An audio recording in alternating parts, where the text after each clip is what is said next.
Our team have been working very intensely to finally give you this. The ability to generate selected image fragments, precisely mask them, upscale, and work in layers. From now on, you can increase the realism of visualizations without leaving 3ds Max. You can also precisely indicate what you want to change by adding your reference images.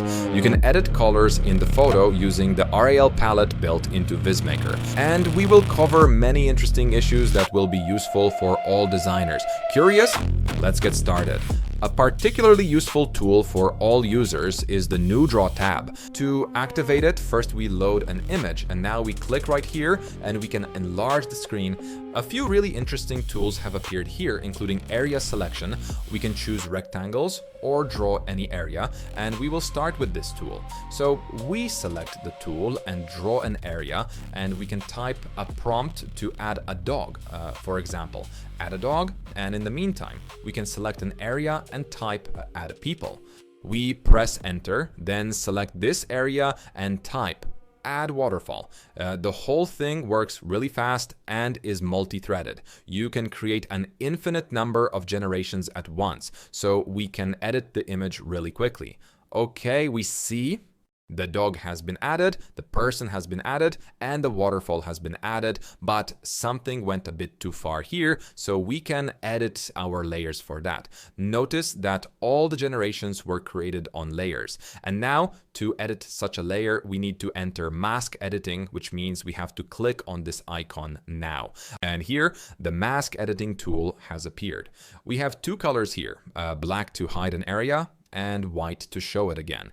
So we select this black color here, and now we can hide any part of our generated image, and we can undo with the Ctrl-Z key, or we can redo with Ctrl-Y, and we can also change the size of this brush right here. We can also adjust its size by holding the Alt key and the right mouse button, then moving left or right or up and down to change the softness of our brush. This allows for very precise editing of selected areas, making it easy to edit our image comfortably. With the X key, we can also switch between these two colors, which lets us hide and reveal selected parts of our image very quickly and precisely. We can also select the second tool, which is used for selecting areas. So let's select this part of our ceiling, and we can close this area by clicking on the last point or by double-clicking in the same spot, and the area will be closed. Now we type in a prompt to change this material, for example, to wood, and press enter. Nice, the wooden ceiling has appeared.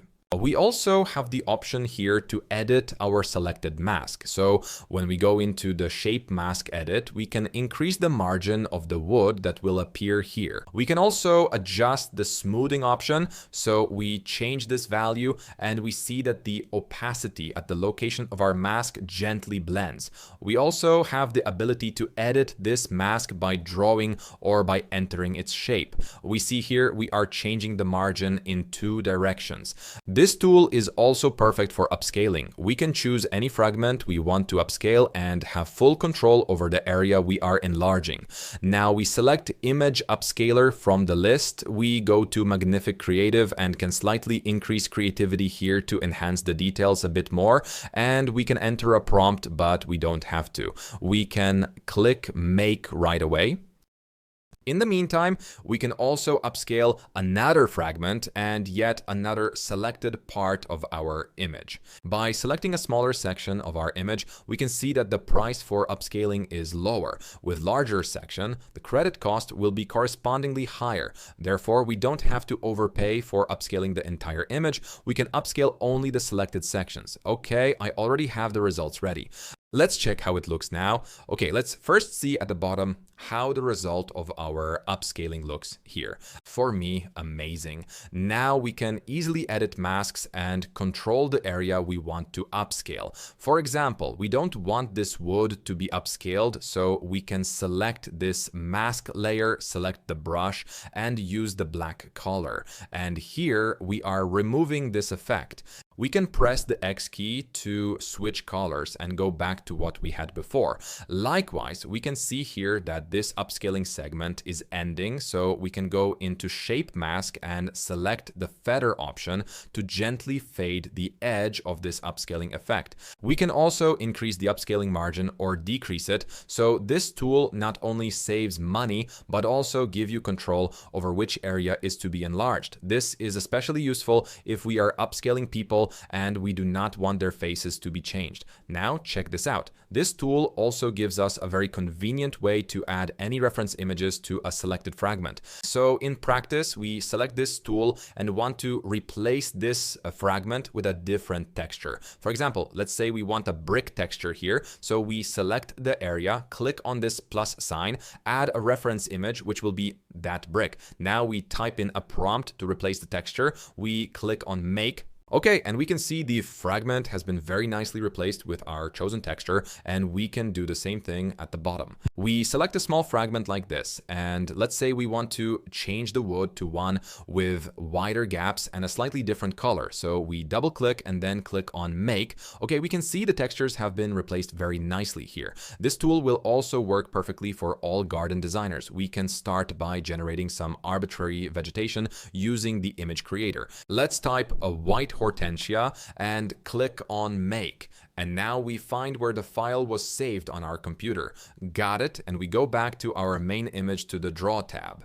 We select the area to replace the vegetation, choose the reference image that we generated, and enter a prompt to replace it.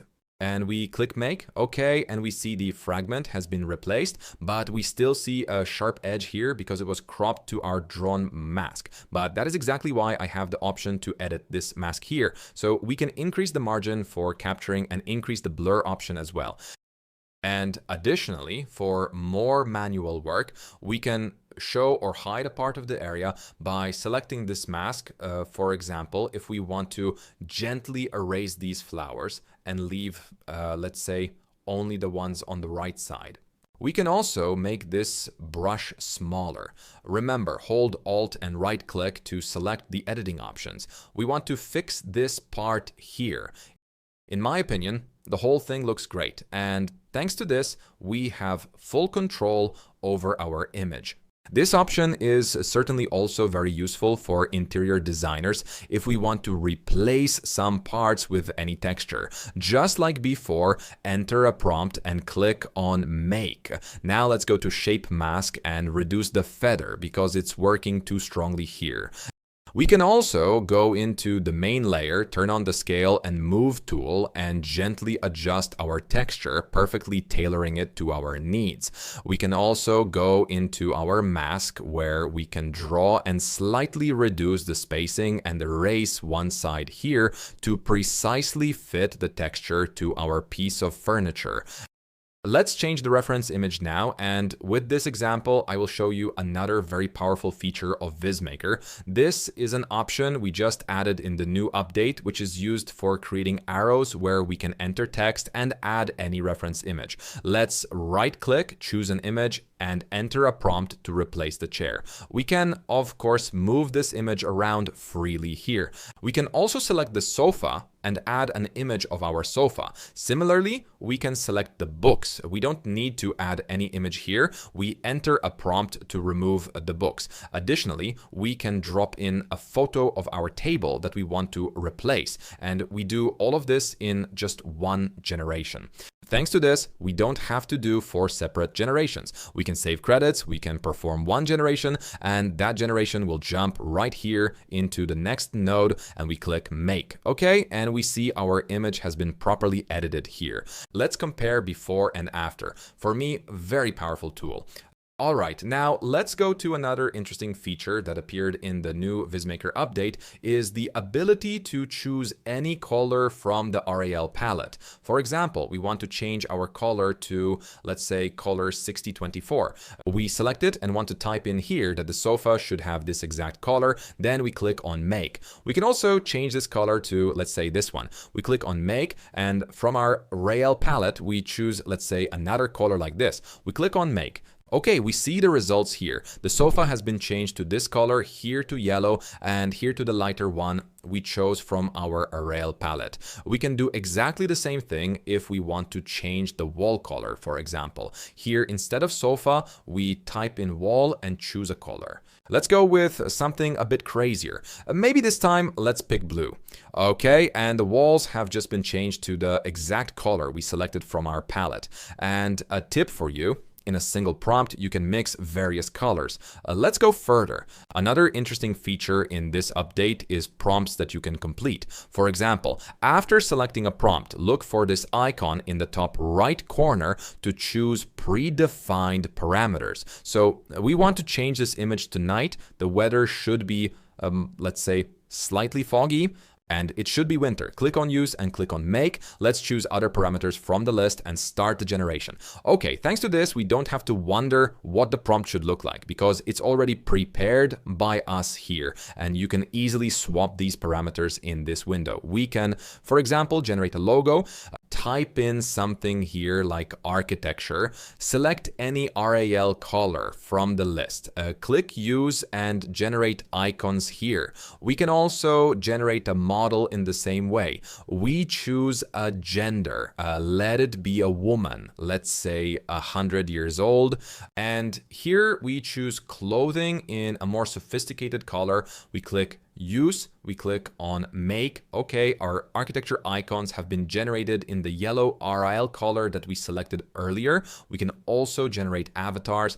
As we can see here, we have many different interesting options to choose from. We click use and generate a few avatars for ourselves. Okay, and we will see here in a moment what our avatar looks like. These settings resulted in this combination. Let's move on. A new engine for generating 3D models has appeared in Vizmaker.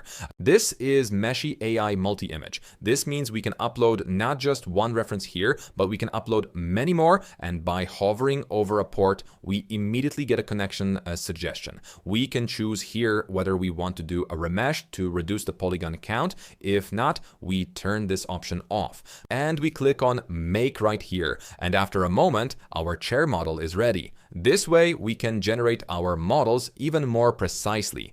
Although the first engine also works quite well if we just use one photo. The latest update introduces the option to send not only the viewport to Vizmaker, but also the entire visualization for further quality enhancement. To use this feature, click this icon or go to the settings and select VFB instead of viewport. In this case, when we use the instant render option, our visualization is sent instead of the viewport. We can preview the corrected visualizations directly in the 3ds Max window. Okay, but rather than going on any longer, I'll explain this feature in the next video. Okay guys, that's all for this recording. I hope you liked the new features.